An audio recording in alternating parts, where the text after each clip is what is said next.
오늘 우리의 본문은 뜻밖의 비유를 들고 있는데 우리 모두에게 하나님께서 예수 안에서 하신 일이 무엇인지를 분명케 하기 위해서 이 예를 바울이 듭니다. 비유로서야 훌륭하거나 멋있는 비유는 아니지만 아주 분명하죠. 남편이 죽으면 부인은 자유롭게 됩니다. 자유롭게 된다는 게 무슨 아무래도 좋다는 의미가 아니고 남편에 대한 의무에서 벗어난다 하죠. 아내가 죽으면 남편도 아내에 대한 의무에서 벗어난다. 그건 뻔한 이야기입니다. 이 6장 전체는 무슨 얘기를 하고 있었느냐 하면 우리가 죄에 대해서 죽었다는 얘기를 했는데 우리가 죽었다를 얘기했는데 7장에 와서는 죄가 죽었다라고 얘기를 하는 셈입니다. 양쪽이 다 마찬가지이지만 조금 천천히 설명을 해서 분명히 하십시다. 지금 말하고 싶은 건 남편에게서 책임을 벗어나려면 남편이 죽는 게 하나 있고 부인이 죽는 게 하나 있습니다. 그죠? 왜 하필 이런 예를 들었는가는 내가 이제 전국 가면 바울한테 물어볼 작전입니다. 이게 이렇게 예를 멋대가리 없는 걸 들었느냐. 그러면 이제 자기도 아마 창피할 겁니다. 근데 뜻은 알아먹었지. 그럴 겁니다. 뜻은 알아먹었죠. 우리가 로마서 6장에서 거듭 예수님과 함께 죽고 예수님과 함께 살았다.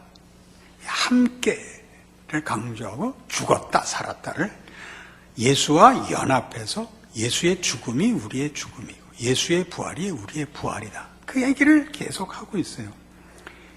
예를 들면 6장 9절 우리가 알거니와 우리의 옛사람이 예수와 함께 십자가에 못 박힌 것은 죄의 몸이 죽어 다시는 우리가 죄에게 종노릇하지 아니하려 함이라.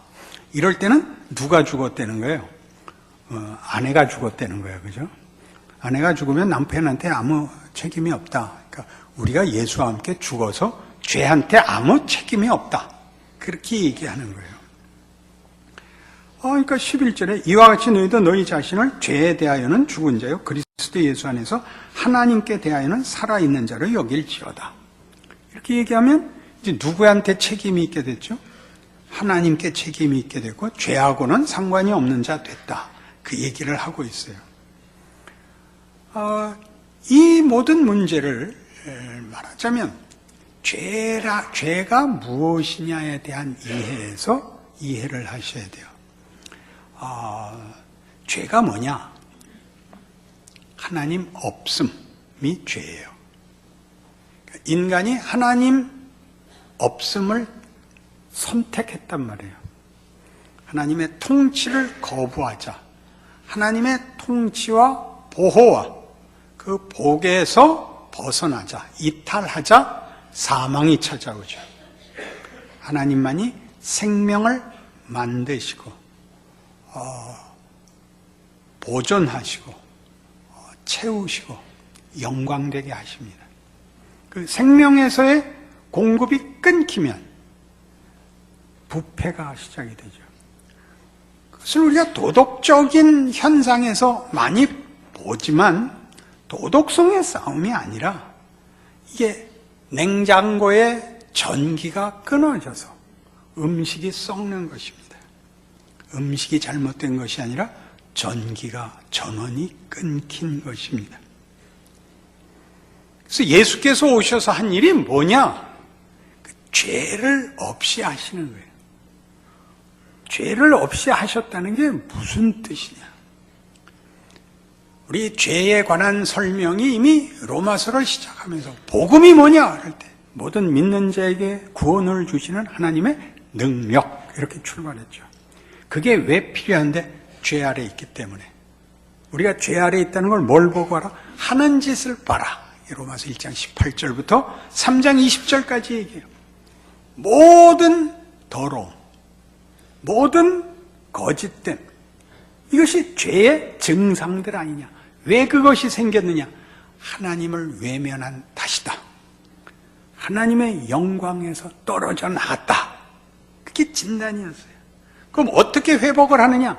하나님의 부재를 하나님이 걷어치우죠. 히브리서 2장에 갑니다.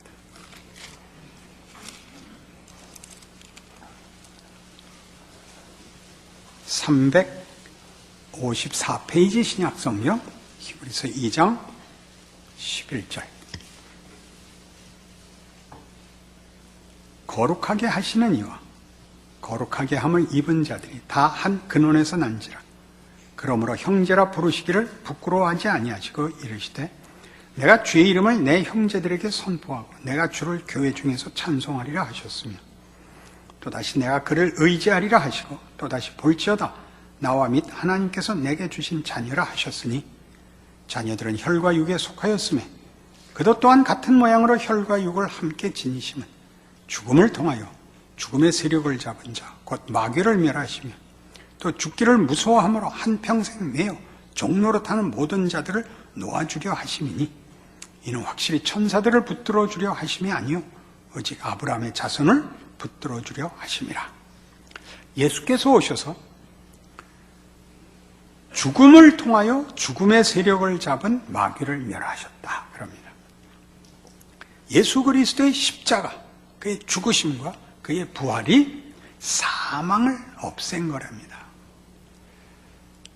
사망은 로마서 6장식으로 지금 얘기를 하자면 죄의 싹슨 사망입니다. 죄의 궁극적 운명, 도착하는 지점은 사망입니다. 하나님의 은혜는 그리스도 예수 안에서 영생입니다. 그것은 이쪽은 하나님의 통치와 하나님의 보호 속에 있는 곳에는 영생이고 영광과 승리고 하나님의 통치가 없는 곳에서는 결국 부패와 왜곡과 소멸과 멸망밖에는 결과될 것이 없습니다. 우리가 스스로 선택하여 하나님을 거부하여 죄를 불러들였습니다. 죄란 뭐라고요? 하나님 없음을 불러들였습니다. 하나님에게서 고개를 돌려버렸죠. 그게 죄입니다. 그러자 각종 부작용이 일어났습니다. 죄는 도덕성에 관한 것이 아닙니다.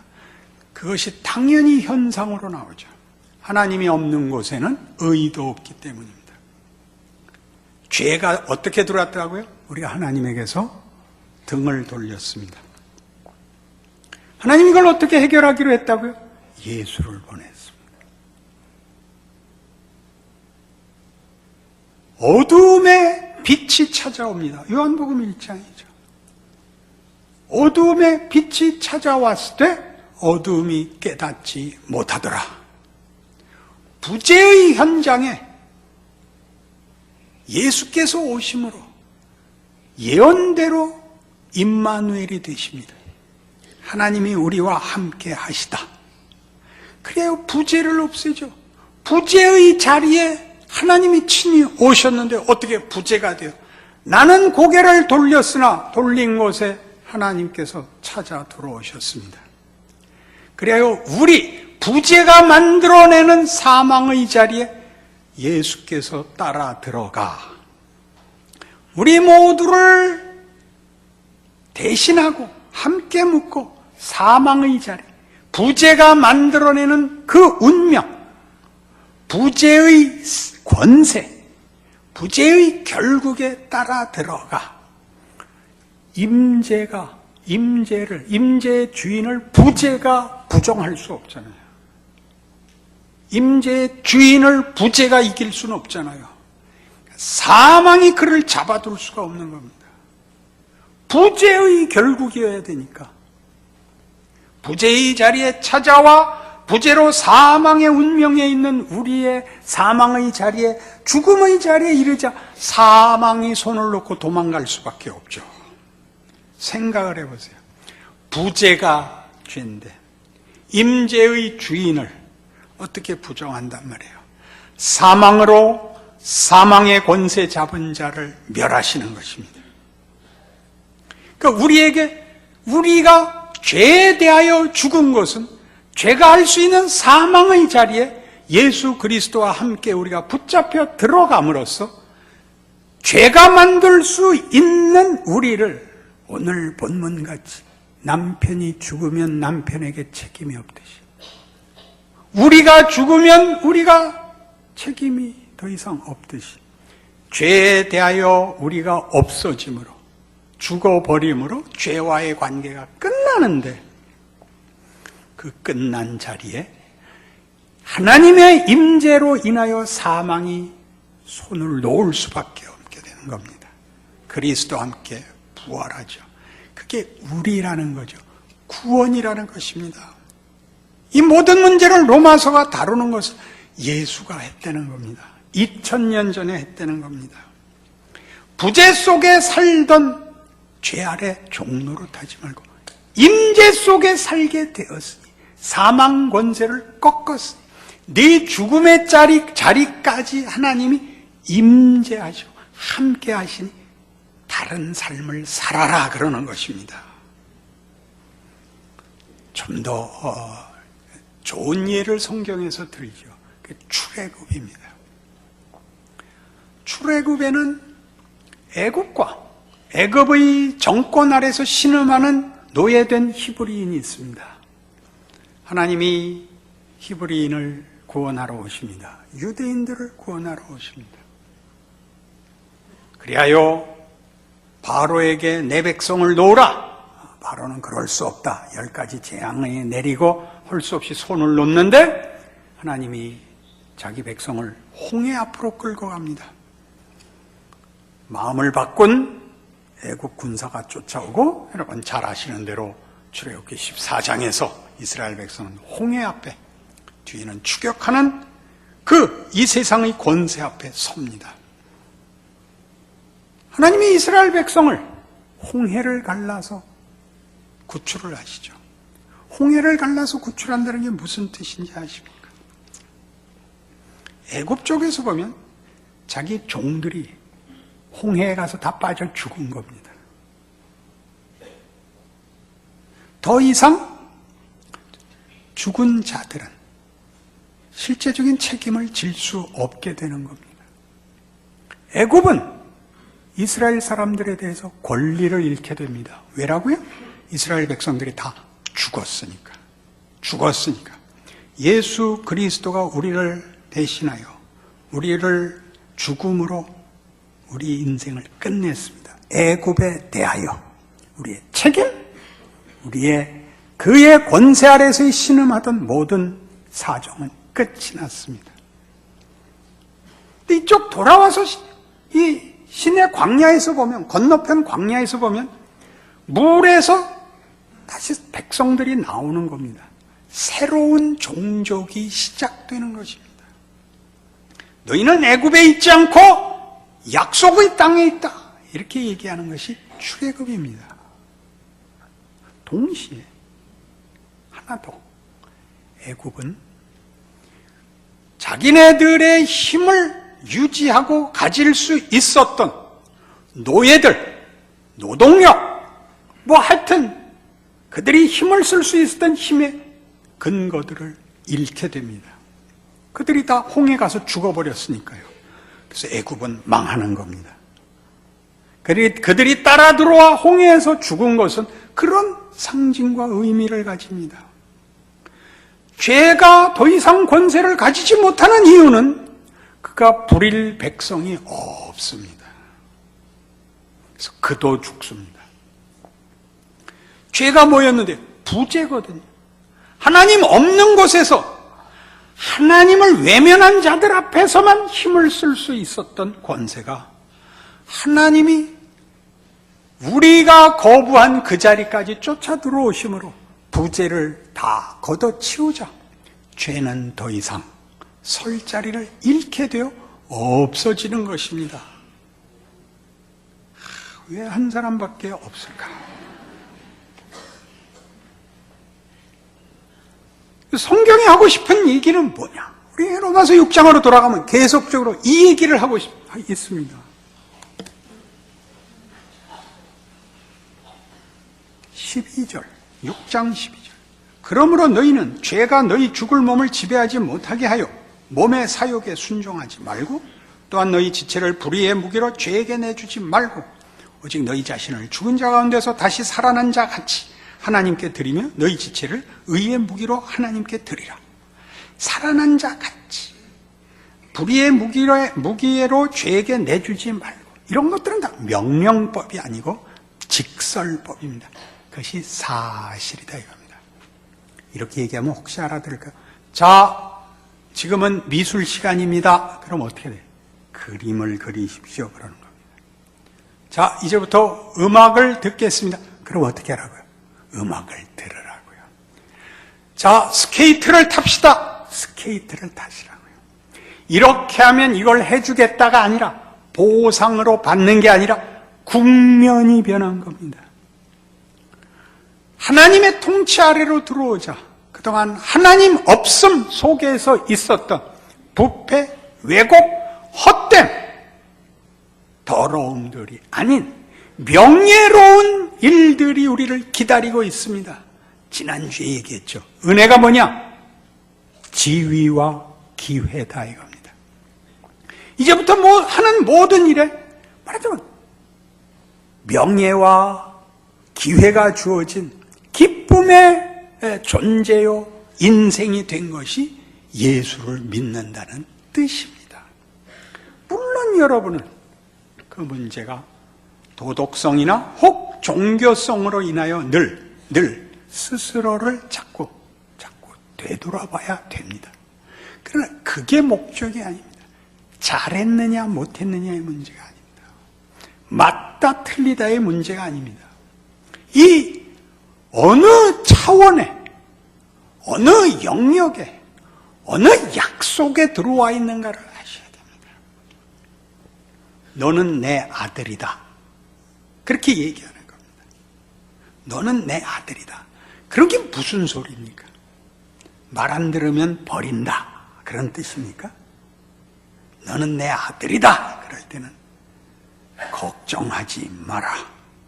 내가 너 혼자 두지 않는다. 멋지게 되라. 그런 어떤 보장과 큰 격려로 그 말을 하는 거 아닙니까? 경쟁사회에 사니까 우린 조금은 위협적으로 됐죠. 넌 내 아들이다. 난 네 꼴 못 본다. 이게 요새는 많으니까 넌 내 아들이다가 무섭죠. 없는 게 좋죠. 그러나 부모가 있고 없고는 다릅니다. 사랑을 받고 관심을 받고 격려를 받고 꾸중을 먹는 것은 큰 복입니다. 큰 복입니다. 예수를 믿어 이제 너를 죄에게 주지 말고 하나님께 바치라는 건 큰 영광입니다. 큰 영광이죠. 헛된 고생할 거 없다. 네 인생을 살아라. 내가 이것으로 너를 훌륭하게 인도하마.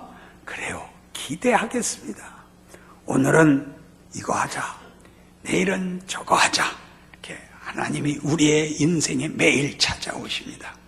자, 오늘은 뭘 그려볼까? 오늘은 무엇을 찾아가 볼까?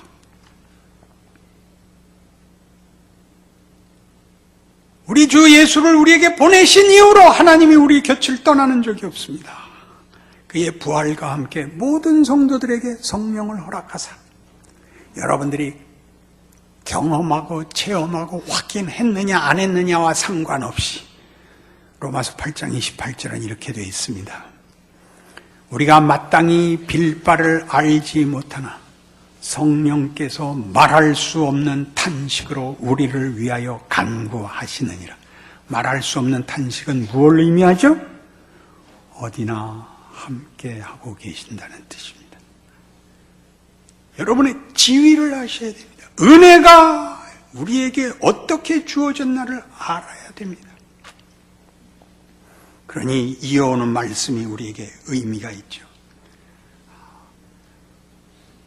6장 12절 그러므로 너희는 죄가 너희 죽을 몸을 지배하지 못하게 하여 몸의 사욕에 순종하지 말고 또한 너희 지체를 불의의 무기로 죄에게 내주지 말고 오직 너희 자신을 죽은 자 가운데서 다시 살아난 자같이 하나님께 드리며 너희 지체를 의의 무기로 하나님께 드리라.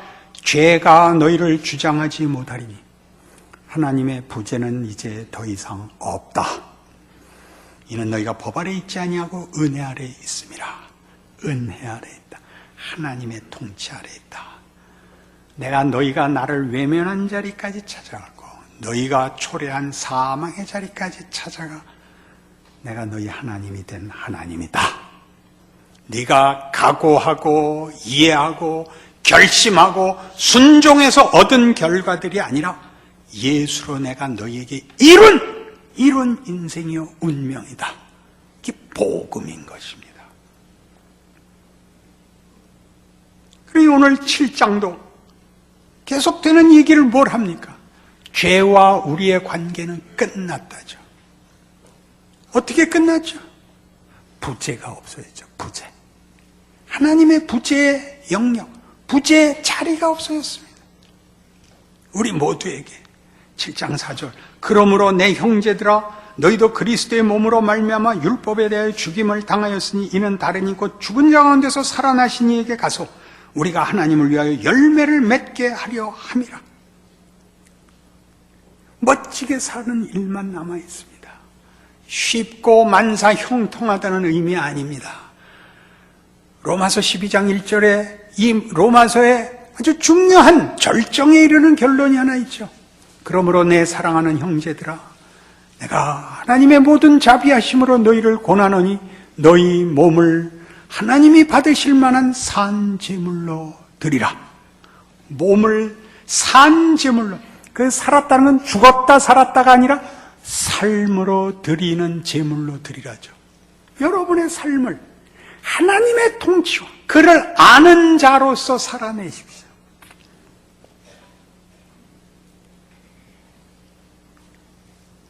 죄가 아직 뿌리가 다 안 뽑힌 채 위협하고 유혹하는 환경 속에서 하나님이 우리를 그의 자녀로 부른 일이 중첩된 현실 속에서 여러분이 만사가 형통하고 고민할 필요가 없는 자리에서가 아니라 마치 자기네가 아직도 주인인 것 같이 구는 속이는 세상 속에서 하나님의 자녀가 된 것을 어떻게 위대함으로 살 것인가? 그렇게 묻는 것입니다. 너에게 준 영광이 뭔지 아는가? 그렇게 묻는 것입니다. 타이타닉호가 침몰할 때 이제 구명정이 모자라서 남자들은 거의 타지 못했습니다. 죽을 수밖에 없다는 걸 알았을 때 그 멋진 네 사람의 그 음악인들이 네 명의 현사중주를 했죠. 네 주를 가까이 하게 하면 더 이상 연주를 할 수 없을 때까지. 그게 그냥 멋있는 게 아닙니다.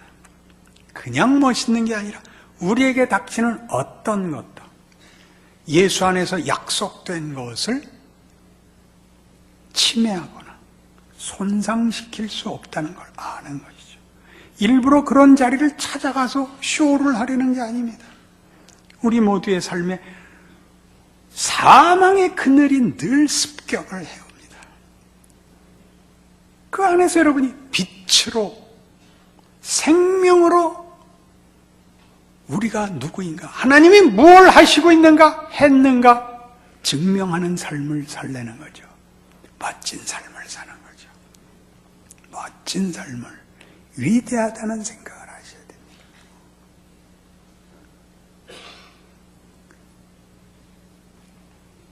우리를 하나님께 드리고 죄에게 드리지 않는 것, 그 싸움을 하는 거죠. 여러분이 실패하거나 혹 넘어진다 하여도 그것이 끝이 아니라는 걸 알고 일어나야지. 부끄럽고 고통스러운 일이 있으니까 그걸 안고 일어나셔야죠. 그게 멋진 거죠. 어떻게 동화같이 살겠습니까? 현실이 그렇지 않은데. 공주님과 왕자님은 결혼하여 행복하게 오래오래 살았더래. 그렇게는 안 되죠. 왜요? 우리 현실이 그것보다 깊은 도전을 하고 있으니까. 그 도전이 클수록 여러분에게 준 영광도 큽니다. 도전이 커야 증거도 커지게 되는 겁니다. 에베소서 4장에 가면 바로 이 얘기를 이렇게 하죠. 313페이지 신약성 에베소서 4장 17절입니다. 그러므로 내가 이것을 말하며 주 안에서 증언하노니 이제부터 너희는 이방인이 그 마음에 허망한 것으로 행함같이 행하지 말라. 그들의 총명이 어두워지고 그들 가운데 있는 무지함과 그들의 마음이 굳어짐으로 말미암아 하나님의 생명에서 떠나 있도다. 그들이 감각 없는 자 되어 자신을 방탕에 방임하여 모든 것 더러운 것을 욕심으로 행한다. 이게 하나님 없을 때 이것밖에 할 수 없었다는 뜻입니다. 이때 가장 큰 거는 자폭이요 체념입니다. 세상의 위협과 도전의 가장 골자가 뭡니까? 자폭과 체념이죠.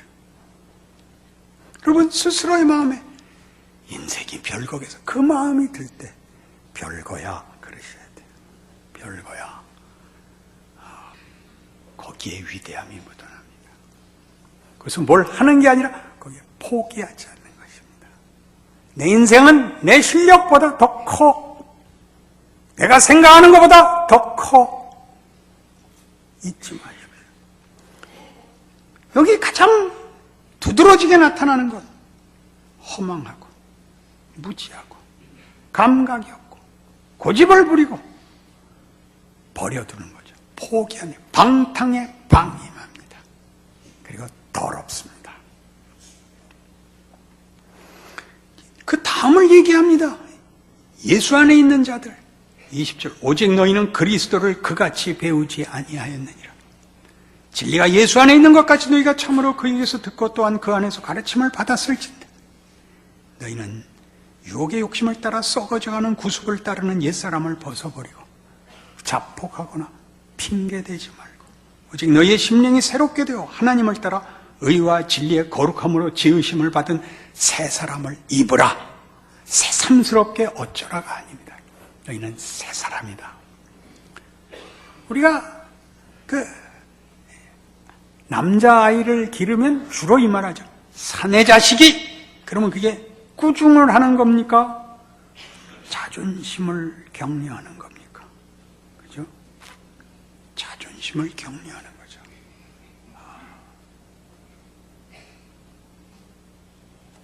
신자가 이렇게 얘기를 하면 굳이 짜는 게 아니라 자존심을 격려하는 겁니다. 우리의 복을 확인시키는 것입니다. 그래서 뭐가 나오나 보세요. 어떻게 명예롭게 살아야 되는가? 그런즉 거짓을 버리고 각각 그 이웃과 더불어 참된 것을 말하라. 이는 우리가 서로 지체가 됨이라. 분을 내어도 죄를 짓지 말며 해가 지도록 분을 품지 말고 마귀에게 틈을 주지 말라. 도둑질하는 자는 다시 도둑질하지 말고 돌이켜 가난한 자에게 구제할 수 있도록 자기 손으로 수고하여 선한 일을 하라. 무릇 더러운 말은 너희 입 밖에도 내지 말고 오직 덕을 세우는 데 소용되는 대로 선한 말을 하여 듣는 자들에게 은혜를 끼치게 하라. 이게 무슨 얘기일까요? 도덕성을 가지라가 아닙니다. 늘 이 문제가 저한테 중요한 문제가 되는데 그게 옳은 것이다가 아니라 그게 명예로운 것입니다. 고함을 지르는 가장 큰 이유는 뭡니까? 무서워서 그러는 겁니다. 그냥 지고 말까봐.